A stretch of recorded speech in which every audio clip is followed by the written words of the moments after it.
നിങ്ങളുടെ പാള പ്ലേറ്റും പേപ്പർ പ്ലേറ്റ് വാഴല അതൊക്കെ നമ്മൾ എല്ലാം കണ്ടു. ഇനി നിങ്ങളുടെ എന്തൊക്കെ മെഷീനറി അതെ, ഇനി നമ്മൾ ചെയ്യുന്നത് ഇതുപോലെ പേപ്പർ ബാഗ്, പേപ്പർ ബാഗ് അതിന് നല്ല ഭംഗിയുണ്ടല്ലേ. ജ്വല്ലറി ടൈപ്പ്, ടെക്സ്റ്റൈൽ, മൊബൈൽ കടക്കൊക്കെ ഇതുപോലെ ക്വാളിറ്റി ബാഗ് നമുക്ക് ചെയ്യാൻ പറ്റും. അതേപോലെ ഇതേപോലത്തെ പ്രിന്റ് ചെയ്തും പ്രിന്റും ചെയ്യും. അതിന് സ്ക്രീൻ പ്രിന്റിംഗ് പറയും. അത് നമ്മൾ ഇവിടെ ചെയ്തു കൊടുക്കുന്നുണ്ട്. ഇതിന്റെ എല്ലാം മെറ്റീരിയൽ, ഇതുപോലെ മാർക്കറ്റിംഗ്, ഇതുപോലെ പ്രിന്റിംഗ് എല്ലാം പഠിപ്പിച്ചത്. ഇവിടെ വരുന്ന ഒരാൾക്ക് ഒരു സ്റ്റുഡന്റ് നമ്മൾ വന്നിട്ടുണ്ട്, മലപ്പുറം ജില്ലയിൽ നിന്ന് വന്ന് പഠിച്ചുകൊണ്ടിരിക്കും. അപ്പൊ രാവിലെ വന്ന വൈകുന്നേരം ആകുമ്പോഴേക്കും നിങ്ങൾക്ക് പേപ്പർ ബാഗ് പഠിക്കാം, പ്രിന്റിംഗ് പഠിക്കാം, മാർക്കറ്റിംഗ് പഠിക്കാം, ഇതിനെങ്ങനെ എക്സ്പോർട്ട് ചെയ്യാം എന്നുള്ള എല്ലാ കാര്യങ്ങളും.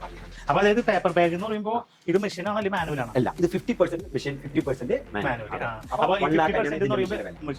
അപ്പൊ 50% മെഷീനിൽ ചെയ്തിട്ട് ബാക്കി നമ്മൾ മാനുവൽ ആയിട്ട് മാനുവൽ ചെയ്യാം. ഈ അടിഭാഗം സാധാരണ വലിയ മെഷീൻ ചെയ്യാൻ ബുദ്ധിമുട്ടാണ്. അതിന് ലക്ഷക്കണക്കിന് കൊടുക്കണം. വി ഷേപ്പ് എന്നാണ് പറയുന്നത്. ഇതിന് നമുക്ക് ഹാൻഡിൽ വർക്ക് ചെയ്യുകയാണെങ്കിൽ പകുതി പേഴ്സന്റെ നമുക്ക് എന്തെങ്കിലും സമയം ആവശ്യമുള്ളൂ. അതിന്റെ ടെക്നിക്കൽ പഠിക്കാം. 1 മിനിറ്റ് ഒരു ബാഗ് നമുക്ക് ചെയ്യാൻ പറ്റും. ഈ ബാഗിന്റെ പ്രോഫിറ്റ് പറഞ്ഞിട്ട് 500 ബാഗ് ഒരു ദിവസം ചെയ്യുകയാണെങ്കിൽ 3 രൂപയാണ് നമുക്ക് ലാഭമെങ്കിൽ 1500 വരെ നമുക്ക് 30% ലാഭം. അതെങ്ങനെയാണ് നിങ്ങൾ പഠിക്കണേ ഇവിടെ വന്നാൽ മതി.